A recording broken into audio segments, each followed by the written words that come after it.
తిరిగి BCN news కి స్వాగతం. కోనసీమ తిరుమలగా వర్ధిల్లుతున్న వాడపల్లి శ్రీ వెంకటేశ్వర స్వామి ఆలయంలో బుధవారం ప్రత్యేక పూజలు వైభవంగా నిర్వహించారు. మంగళ వాయిద్యాల నడుమ శ్రీ స్వామి అమ్మవార్లకు మేలుకొలుపు సేవను నిర్వహించిన అనంతరం ఐశ్వర్యలక్ష్మి హోమాన్ని జరిపించారు.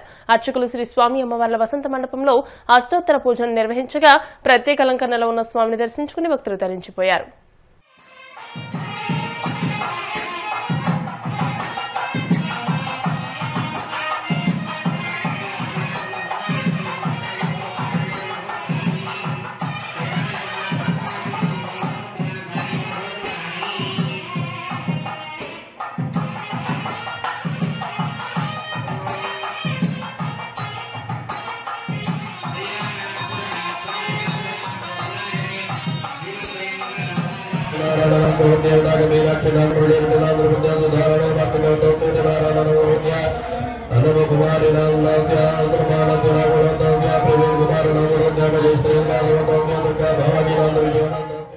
కోట మండలం విద్యానగర్లోని ఎన్బీకేఆర్ విద్యాసంస్థలో పనిచేస్తున్న నాన్ టీచింగ్ స్టాఫ్ కు న్యాయస్థానం ఇచ్చిన ఉత్తర్వులను అమలు చేయాలని, లేని పక్షంలో అఖిల పక్షాలతో కలిసి ఆందోళన చేస్తామని ఏఐటీయూసీ జిల్లా ప్రధాన కార్యదర్శి రాధాకృష్ణ తెలియజేశారు. తిరుపతి జిల్లా గూడూరు పట్టణంలోని విశ్రాంత ఉద్యోగుల విశ్రాంత భవనంలో రాజకీయ పార్టీలు మరియు ప్రజా సంఘాలతో రౌండ్ టేబుల్ సమావేశాన్ని నిర్వహించారు. ఈ సందర్భంగా రాధాకృష్ణ మాట్లాడుతూ ఎన్బీకేఆర్ యాజమాన్యం ఇప్పటికైనా నాన్ టీచింగ్ స్టాఫ్ కు సరైన న్యాయం చేయాలని, లేని పక్షంలో అఖిల పక్షాలతో కలిసి పెద్ద ఎత్తున ఉద్యమాలు చేస్తామని హెచ్చరించారు. అత్యవసరమైనటువంటి పరిస్థితుల్లో నాన్ టీచింగ్ స్టాఫ్ ఉండే సమస్యలపైన మన ఈరోజు అన్ని పొలిటికల్ పార్టీలకి అవగాహన చేయడం కోసం మనం ఈరోజు రౌండ్ సభ చేసుకున్నాం. ముఖ్యంగా వాకాడు ప్రాంతంలో ఉండేటువంటి ఇంజనీరింగ్ కాలేజీలో ఒక పేరు మోసినటువంటి మాజీ ముఖ్యమంత్రి కొడుకు ఆయన నిర్వహిస్తున్నటువంటి ఇంజనీరింగ్ కాలేజీలో సమస్యల పైన గూడూరు ప్రజలకు కూడా విషయాలు తెలియాలి కాబట్టి ఈరోజు మోడీ సభ చేసుకున్నాం. గత 2010 దాకా ఏదైతే ఇంజనీరింగ్ కాలేజీ పనిచేసినటువంటి స్టాఫ్ అందరూ కూడా చక్కరైన పద్ధతిలో జీతభత్యాలు కానీ కావాల్సినటువంటి అన్ని సౌకర్యాలు చెల్లిస్తూ ఉన్నారు.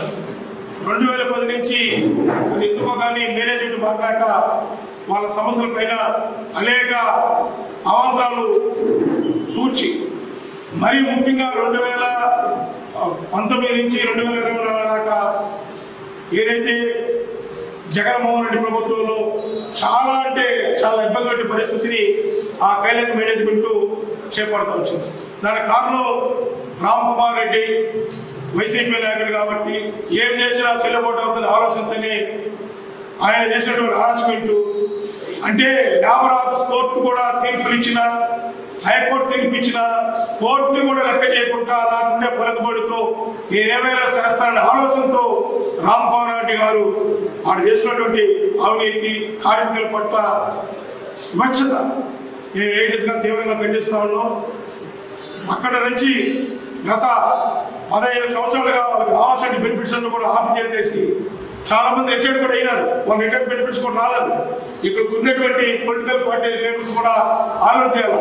అంటే రాజకీయ పలుకుబడి ఉంటే ఏ పని చేసినా చెల్లుబాటు ఆలోచనతో రామ్ కుమార్ రెడ్డి లాంటి వాళ్ళు ఇవాళ విద్య పెట్టుకునేసి దాన్ని వెనకాల రాజకీయ ముసుగుతో కార్మికుల పుట్టకుండా పద్ధతి చేస్తున్నారు.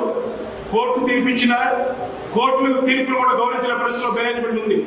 మేము గతంలో వెళ్ళి అక్కడ మీటింగ్ వేసాం వాళ్ళ కాలేజీ ముందు ఊర్లోనే వేసినాక మరుసటి రోజే దాని మేనేజ్మెంట్ ఆయన పేరు జయన్ కుమార్ రెడ్డి చాలా మేధావతనంతో ఆయన ప్రెస్ మీట్ పెట్టి అయ్యయ్యో మేము చాలా పారదర్శకంగా మాకు ఎటువంటి ఇబ్బందులు పెట్టగలిగి కోర్టు 4 తీర్పులు మాకు అనుకూలంగా ఇచ్చింది, 2 తీర్పులు మాత్రం వాళ్ళకి సహకారంగా ఇచ్చింది.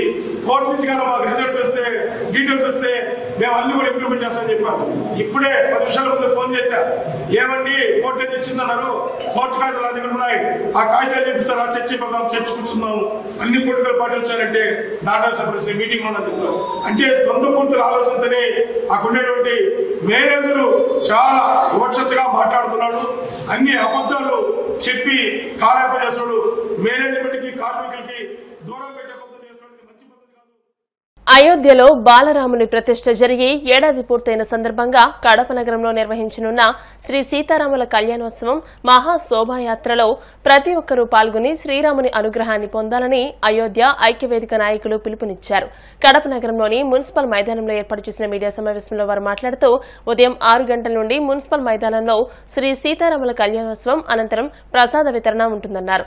9:30 గంటలకు నగరంలో మహాశోభాయాత్ర ప్రారంభమవుతుందని అన్నారు. ఈ సందర్భంగా భక్తులకు ఎలాంటి ఇబ్బందులు తలెత్తకుండా చర్యలు చేపట్టామని అన్నారు.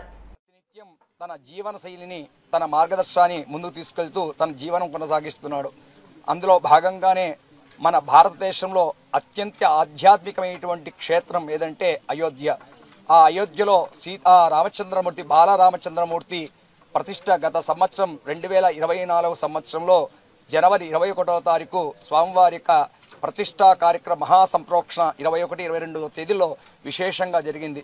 దాన్ని పురస్కరించుని మన కడప నగరంలో కడప జిల్లాలో మన కడప నగరంలో ఉండేటువంటి హిందూ సనాతన భక్తులందరూ కూడా హిందూ అయోధ్య ఐక్యవేదిక వారి యొక్క ఆధ్వర్యంలో గత సంవత్సరం విశేషమైనటువంటి ర్యాలీ కార్యక్రమాన్ని యాత్రను అందరు శోభాయమానంగా విశేషమైనటువంటి కార్యక్రమాన్ని చేపట్టడము అది విజయవంతం కావడం జరిగింది.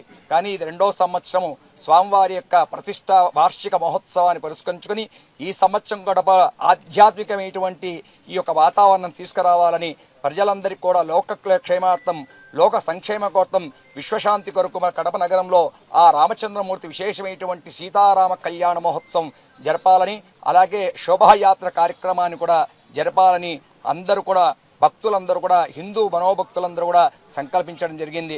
అందులో భాగంగానే ఈ నెల 22వ తారీఖు ఉదయం 6 గంటల నుండి విశేషంగా ఇక్కడ వేదికలో విశేషమైనటువంటి ఆ సీతారామచంద్రమూర్తి స్వామివారి ఒంటిమిట ఏకశిలానగరం ఏ విధంగా ఆ కళ్యాణ మహోత్సవం పాంచరాత్ర ఆగమరీత్యా వడగల సంప్రదాయం రీత్యా స్వామివారి కళ్యాణోత్సవం జరుగుతుందో అదేవిధంగా ఇక్కడ స్వామివారి యొక్క కళ్యాణ మహోత్సవాన్ని చేటుకు ఇక్కడ ఏర్పాట్లన్నీ కూడా జరుగుతున్నాయి.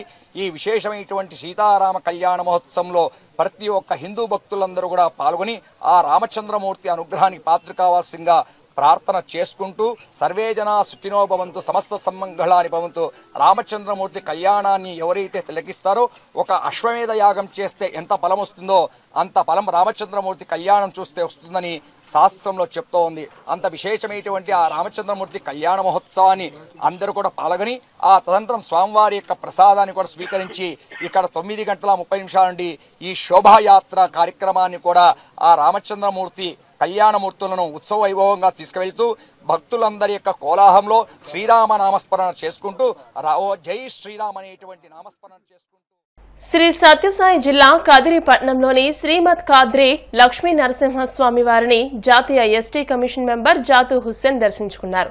ఈ సందర్భంగా ఆయనకు ఆలయ అర్చకులు పూర్ణకుంభంతో స్వాగతం పలికి స్వామివారి దర్శనం చేయించి తీర్థ ప్రసాదాలను అందజేశారు. ఈ కార్యక్రమంలో బీజేపీ నాయకులు తదితరులు పాల్గొన్నారు.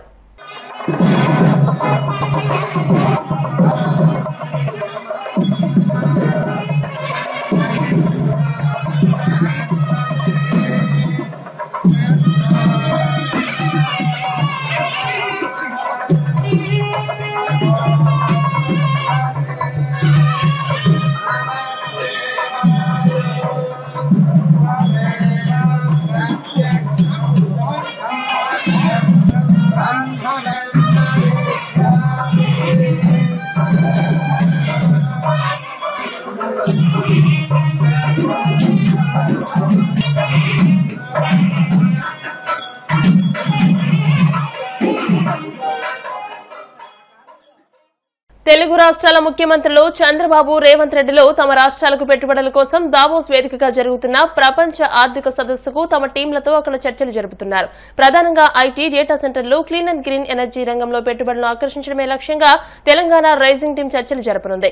గతేడాది దావోస్ పర్యటనలో తెలంగాణకు 40,232 కోట్ల పెట్టుబడులు వచ్చాయి. తెలంగాణకు ఈసారి భారీగా పెట్టుబడులు వస్తాయనే అంచనాలున్నాయి. వార్తలు ముగించే ముందు ముఖ్యాంశాలు మరోసారి.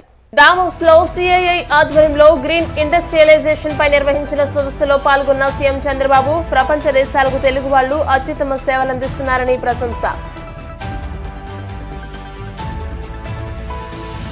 కర్బన ఉద్గారాల నియంత్రణకు క్లీన్ ఎనర్జీ ఏకైక పరిష్కారం. WEF వేదికగా స్వనీతి ఆధ్వర్యంలో జరిగిన రౌండ్ టేబుల్ సమావేశంలో పాల్గొన్న మంత్రి లోకేష్. రెడ్ బుక్ రాజ్యాంగం విద్యార్థుల మీద కూడా చూపిస్తారా?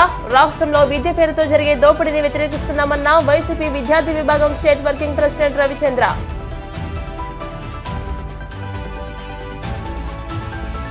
వాడపల్లి వెంకన్న ఆలయంలో ప్రత్యేక పూజలు, మంగళ వాయిద్యాలను మా శ్రీ స్వామి అమ్మవార్లకు మేల్కొలుపు సేవ, ఐశ్వర్యలక్ష్మి హోమం.